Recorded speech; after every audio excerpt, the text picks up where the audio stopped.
All right, everyone, it is 5 past the hour and we are live, so let's get started. Thank you everyone for joining us today at MLOps New York. I hope you enjoyed the talk as much as I have so far. Just a quick reminder before I introduce our next speakers to check out our sponsor booth, which you can navigate to on the booth icon on your left. Check them out. They have some amazing prizes, including a $200 Starbucks gift card. Now, without further ado, I'd like to introduce our next speakers, Harish Doddi and Victor Tu. Harish has over 10 years of experience building AI infrastructure systems at places like LYFT, Twitter, Snapchat in their early stages. One of his many notable works includes building the LYFT AI pricing engine from scratch, which contributes significantly to LYFT's revenue today. He holds a master's in computer science from Stanford and completed his undergrad in the International Institution for Information Technology. He was inspired from his previous experience to start Datatron, a enterprise-grade MLOps and Model Governance platform, which helps large enterprises accelerate their time to production for models. The platform has already been proven in several Fortune 500 companies. Victor is the VP of Customer Success and Operations at Datatron, where he is overseeing the multiple functions, including marketing, business development, operations, and customer success. In the last 5 years, Victor has been with multiple machine learning startups and have experienced firsthand the challenges companies have with AI. Whether they are startups or enterprises, a common challenge everyone has is how to get AI models running in production. Victor has worked closely with some of the top enterprises, including those in banking and financial services, top-ranked international airports, retail, manufacturers, and many more. Harish and Victor will be giving us a talk on best practices in deploying ML solutions in enterprise. Please give a warm welcome in chat. Thanks, Peter. Thanks for having us today. Hope you can see the presentations. I'm going to go ahead and share my screen now. So we thought we were going to do something a little bit fun. We added something here on top of best practices in terms of deploying MLOps solutions in enterprise by busting a few myths. So some of these myths are really things that Harish and myself have been hearing in the in our customers' engagement. Both Harish and myself have been talking to customers on a very regular basis, and they've shared with us some of the challenges, and we've heard a lot of the feedback from them as well. So let's get started. So I'm not sure if you guys have seen a Tesla AI Day from a couple of weeks ago, and this is an article that just got published by eWeek yesterday. Basically, Elon said, you should not do AI because it is very difficult for you. So is he right? So interestingly enough, as a AI platform company, Datatron, we actually agree with him. The reason why we agree with him is that AI is in fact really hard. You shouldn't do AI if you do not take it seriously. So a lot of companies today, we feel based on our engagement, they're still sort of testing waters and not quite serious about AI. And there are some players who are actually saying this to a lot of the clients that we engage with. So myth number one, enterprises need to standardize on a single tool for AI end to end, all the way starting from data ingestions to model development to deployment and monitoring and so on. They all should be in one single tool. So is this something that should happen? Is this a way to simplify running AI? We don't believe so, and here are some of the reasons why. So as many of us are probably familiar, there are so many languages, frameworks, libraries out in the marketplace, and almost every few years, there will be one dominant language that comes out from the machine learning world. So if you are being forced to standardize on just one single tool, chances are you're going to have a very bad time, because some of these languages are specialized in solving certain problems.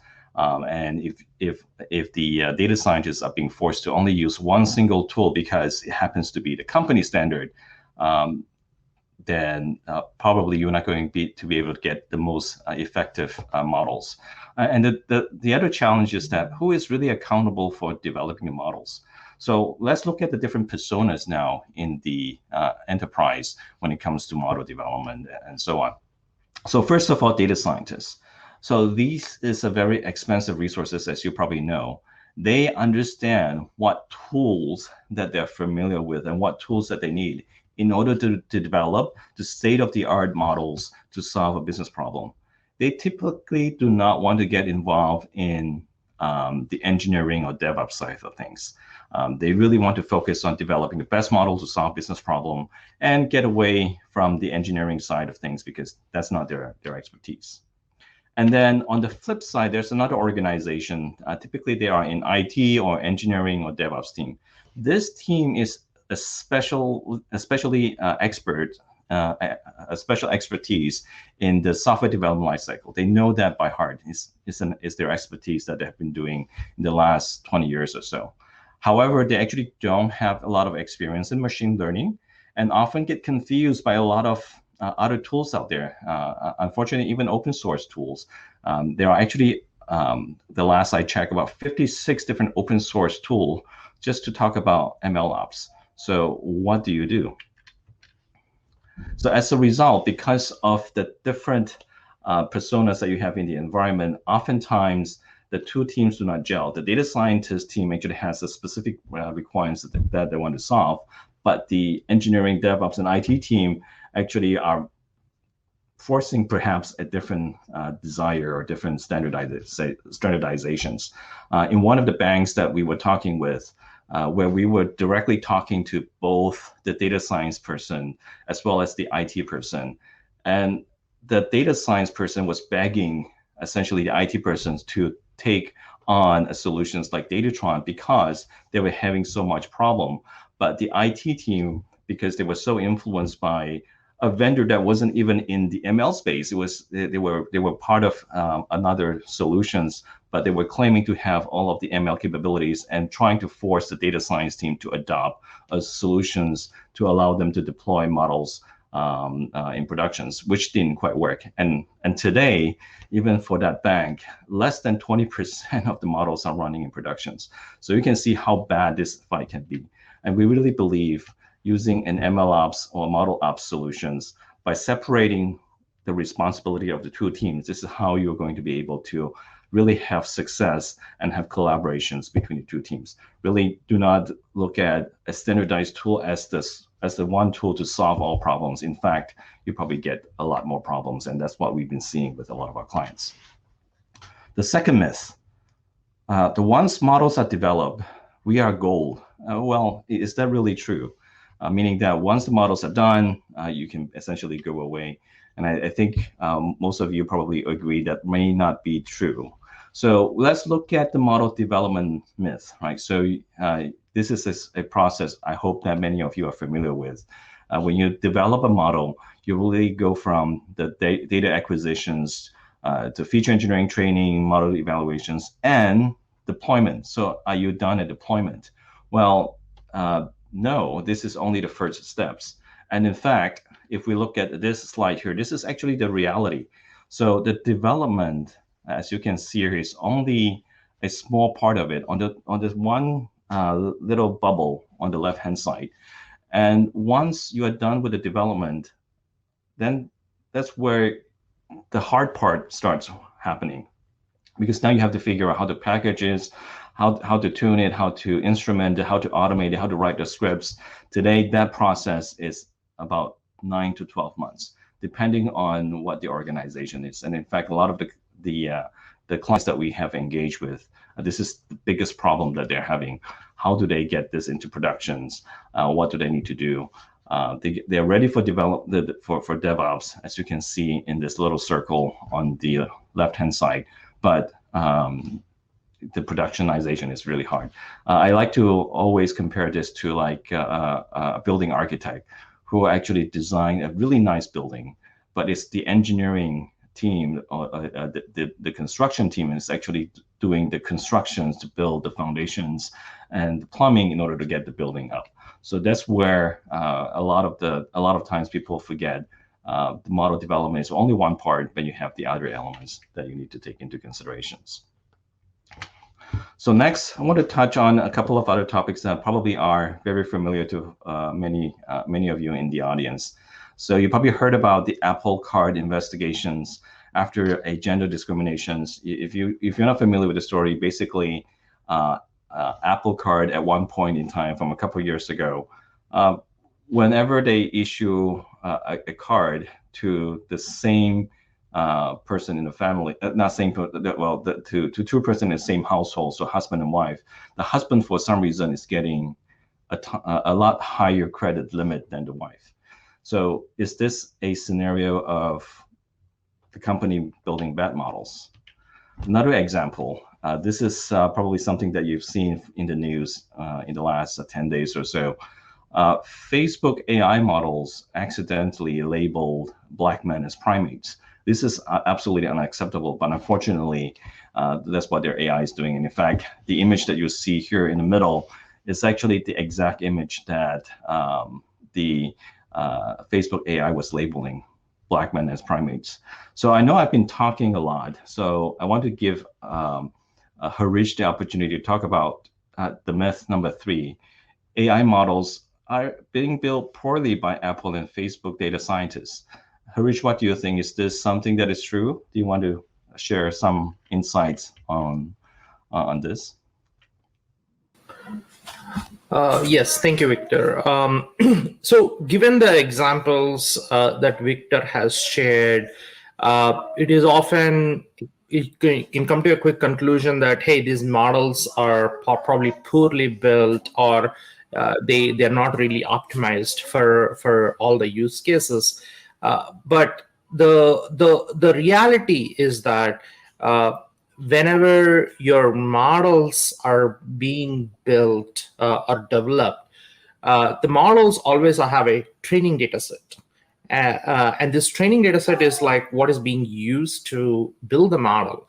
However, when you actually go into a real production, you might be seeing data sets that you might not have seen in the training data. But because of the way the model behavior is demonstrated, the model will still take decisions.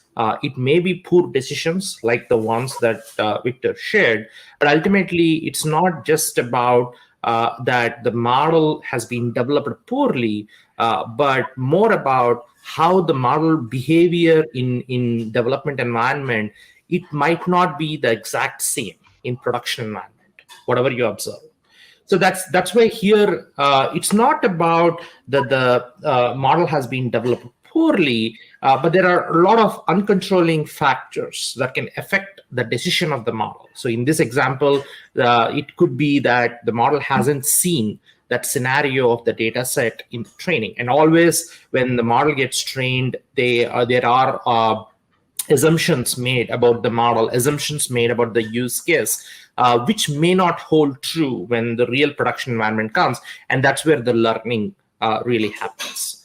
And what we have seen is whenever you develop new models, it's a constant cycle that you need to iterate upon, where the data science team, when they develop the model, they want to push this model into production environment, but it's a continuous repeating cycle. Because in the production environment, there are so many aspects of the model operations that need to be taken into account, be it like the version tracking for the models, be it like the feature vector tracking, be it like even containerization of the models or the resource scaling of the models. A lot of factors listed here are very important for functioning of the model correctly in production. Because production is the environment where whatever behavior that the data science team observed in the model development environment, it may or may not reflect the same. And that's why it's a very important thing that whenever you push a model to production, a lot of times people don't even test what is the baseline behavior, how is this model performing relative to the current model in production. Because if your newer version of the model that you are placing into production is probably deteriorating the existing performance or existing business impact, then most likely you might not need to even upgrade to the newer version of the model. So that's why it's a very controlled way of testing that is important. And as you can see here, that this is a collaborative effort. So it's not just about that you develop the model and you push to the ops team. Rather, everything is connected, from the management of the models to deployment, monitoring, and even like auditing. For example, when models make decisions, there is so much business impact that the model can potentially have consequences. So it is important that all of these things, unless it is connected properly, you might not really have a proper governance system, a proper monitoring system in place, which will only be responsible for giving fruitful AI results. Thanks, Harish. So those are the three myths that we would like to bust, and hopefully that gives you a little bit of value based on the engagement with clients that we had in the last few years. So just a little bit about Datatron here. So this is something that we are extremely proud of, because as a small little startup, we were Super Bowl proven. So imagine when you were ordering pizza through Domino's Pizza during Super Bowl, you are actually ordering through us, because Domino's Pizza actually had their machine learning models sitting on our platform. We actually help operationalize and sustain the heavy Super Bowl traffic load during Super Bowl. So this is something that we are extremely proud of. When this was happening, obviously we were quite nervous because the traffic was extremely high, and the team was really excited, but at the same time was trying to make sure we do not screw up on behalf of our value customers, Domino's Pizza. So this is something that we are extremely proud of, extremely excited. And here, just a few sample customers, not the entire customer list that we have. Here, quite interestingly, even though we do MLOps and Model Ops, but we also provide governance as part of our AI MLOps and Model Ops solutions.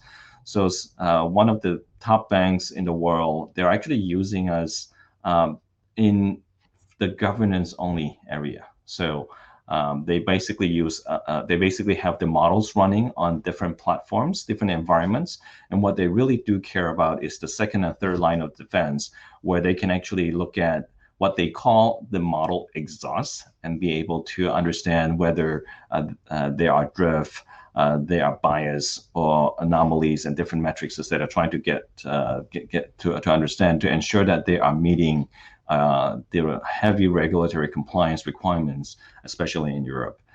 Here are the other list of clients, as you can see, is across different industries, telcos, food and drinks, banks. We also have clients in manufacturing as well as in pharmaceutical.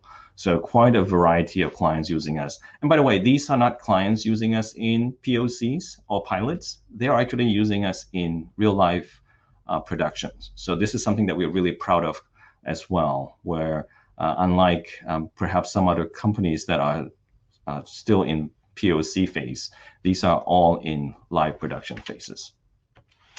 We are industry recognized by Forbes, NASDAQ, as well as Gartner. Gartner has mentioned us in a number of their reports, where they're comparing us to a lot of the bigger players, such as the Microsoft and AWS. So even though we are a small little startup, our product is actually being seen as much more credible than just a startup product. So we've proven ourselves in a heavy enterprise environment.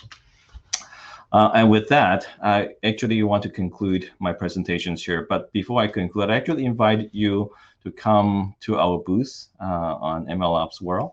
Also, if you are interested in talking to us more, come to our website, datatron.com/test drive. We'll be happy to show you the product and maybe even give you an opportunity to test drive our product on your own. So with that, we'll be happy to answer any questions and perhaps send it back to Peter. Thank you, Victor, and thank you, Harish, for this amazing presentation. We do have a couple minutes for questions. So if you have any questions, just type in chat. But to get started, I just wanted to say I really like your comparison with building architecture where you would have like really fancy, pretty designs, but then what really gets that building up is really the engineering, and that's exactly the same thing with ML ops. So our first question is, from your presentation, I did not see the use case for batch prediction and lookup pre-calculation predictions. Any tips?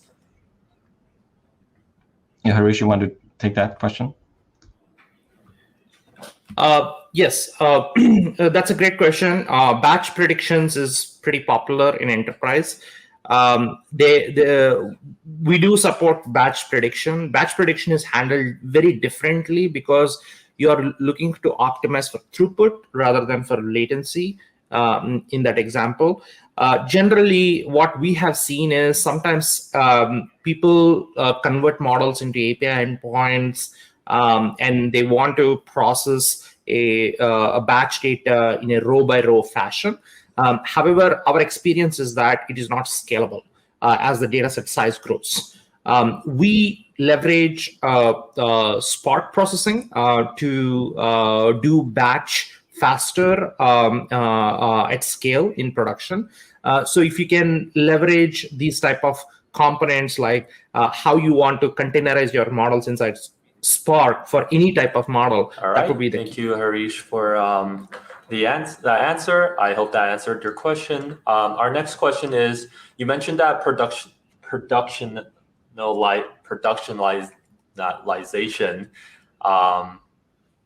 Wait, sorry, lost it. You mentioned that productionalization typically takes 9 to 12 months on average. Now, in a well-executed ML ops system, what is the expected time for these steps? Yeah, I'll start, and then Harish can jump in as well. So in our scenario, a well-designed executed MLOps systems really probably only takes a week. And that's what our customers are experiencing today. So instead of the reason why it takes 6 to 12 months, I think a lot of you who have done it before probably know that you have to do a lot of the automation scripting manually. And with us, a lot of those very manual work is now being automated in Datatron. And therefore, whenever the model is registered in our model catalog, from there to deploying, it doesn't take more than a week. And it's actually, in some instances, we have seen some of the clients able to get that up and running in about an hour. So that's what a well-executed MLOps system should be. Harish, anything you want to add on to that? Yeah, definitely. It depends upon the size of the organization. Obviously, as the size of organization is pretty big, there are more practices or more restrictions that are present, like how data science team operate, how data science team collaborates with the DevOps team, IT team. There are more and more restrictions. If your organization is pretty small, like almost like a startup, it's a different story. But what we have observed is because of the restrictions and the legacy that are in place, in general, taking models to production environment is not as simple as you're throwing the model to the IT team and let them take care of it. There will be a lot of back and forth between the data science team and IT team. And there are so many things that need to be redone, whether it is for performance, whether it is for production environments, or whether it is not compatible with the way their enterprise environment is working. All of these aspects are really the key. And what we have understood is, in a very well executed environment, it could be in the order of weeks, if not even faster. But if in general, it really depends upon what is already in place, because the thing with enterprise is you need to deal with the legacy systems, legacy practices that are already there. And that is a big challenge that we have observed when compared to any startup out there, because startups, they operate differently versus large enterprises. They have already some practices in place, and you need to accustom to those practices. Mm-hmm. That's really insightful and really exciting that you guys can reduce the time to production from 9 to 12 months to potentially 1 week. So our next question is, can you elaborate on how Datatron supports governance? The legal and PR landscape is still shifting and loosely defined and varies in a lot of geographies and data types and usage. Yeah, that's a great question. So as you rightly pointed out, this governance is a new concept, nascent stages. Pretty much people are like, a lot of people may not even have idea what is governance really. What we have seen is really that governance is a sector that in extremely regulated industries, whether it is financial services, pharmaceutical sector, they are actually subject, just like data auditing, there is something called as model auditing. And it's just a matter of time for your organization that you will be subject to model auditing. For example, sometimes we see that some customers their models have already caused a wide variety of business impact, and the model auditing becomes as part of their main streamlined process. Versus we have seen some other customers who didn't even face a problem. It's all about what stage of adoption if the organization is in getting to this model governance practices. But what we are pitching towards, what the vision we are seeing towards, is that we have seen that just like AI is being regulated based upon each country's regulations that they have in place, because unlike a human being that is involved in the loop, accountability is pretty straightforward if a human being is involved. But if an AI model is involved, accountability is not straightforward. It is quite complex, quite sophisticated. So people want things like all the way to who developed the model, who reviewed the model, what are the changes from this version to the past version, which is all part of what is called as catalog. But there is also other aspect of it where people want to understand security audit trail. Who has access to the model? What is the visibility of this model? Who are the applications who have given access during a particular time period when the audit is happening? And things like, monitoring aspect. How is this model behaving during a period of time? What is an evidence that the organization can give to the auditors and regulators out there that they have taken actions on this model? Because that is one of the major things that, as I mentioned, that your model need not necessarily behave the same as in development. But it is also important that you need to show evidence that you took some action rather than left the model out in the wild. Definitely. And I guess to elaborate on that a little bit, would you say this is something that regulators are already kind of looking for, or is this something that you guys kind of looked ahead and realized that this might be? This is already pretty popular in European countries because every European country, they have very strict laws and restrictions, and it's much more mature. US is getting there. It's just a matter of time. But what we are observing is every country needs to implement these regulations at scale. And that's why there is this AI ethics committee, AI ethics regulations, AI even in the federal members that they are being sponsored by different government campaigns and whatnot. We see that it's just a matter of time, but every country, every geography out there, particularly when it comes to any sort of discrimination, any sort of like, for example, it is very common that 20, 30 years back, majority of the people who are working are really males, for example. And when you have models like that, it is going to take decisions just like what Victor shared on the Apple card. It's going to take discriminatory decisions based on gender. But it's not the case. The model is doing what it is supposed to do, but it is actually the responsibility of the organization to put proper controls in place, and that's where governance really comes in. And what we have observed is the regulators are realizing this. They need to make extreme controls, particularly after the last financial recession that happened, where models were not even machine learning models. They were like simple rule-based model, but that caused a huge havoc on the whole financial economy of the system. Now, as the models are moving more and more towards machine learning, one of the biggest worries is how can they prevent the next financial crisis, just like what happened in like 2008, 2009 timeframe. I see. That's really insightful. And I definitely feel like the European regulatory landscape definitely is a lot further along in terms of governance, but definitely something that most countries need to have in place.